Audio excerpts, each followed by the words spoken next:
से खींच के मोला मार दी से माटी तल के टीपा माँ ही हास दी से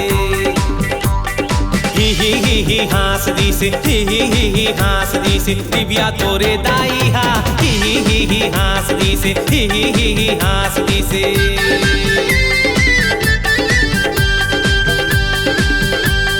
खींच के मोला मार दी से माटी तल के टीपा माँ ही हास दी से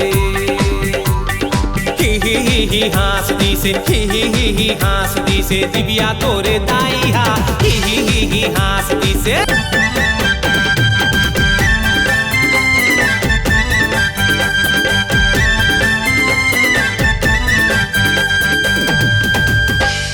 सोचे रे हो लेटर मोला देवे मोरे रानी लेटर में लिखे होबे प्रेम के कहानी अरे सोचे रे हो लेटर मोला देवे मोरे रानी लेटर में लिखे होबे प्रेम के कहानी देख डारिस दाई तोरे लेटर देवत खानी अरे पटक पटक के मोला पीटिस मिल गिस दवाई पानी कतक बड़े बाऊ हवै कतक बड़े बाऊ हवै कतक बड़े बाऊ हवै दिव्या तोरे दाई हा कतक बड़े बाऊ हवै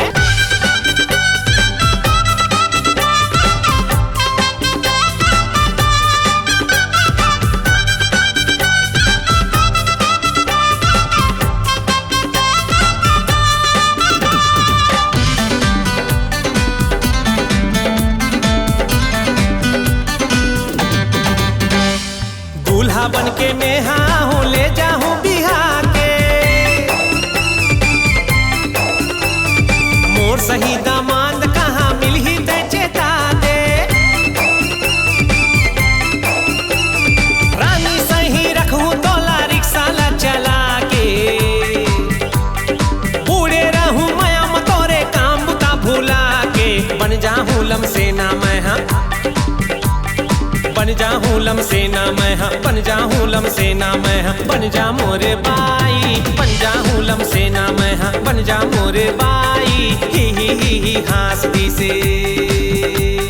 खींच के मोला मार दी से माटी तल के टीपा माँ ही हास दी से ही हास दी से ही हास दी से दिव्या तोरे दाई हा ही हास दी से दिव्या तोरे दाई हा कतक बड़े बाऊ हवै दिव्या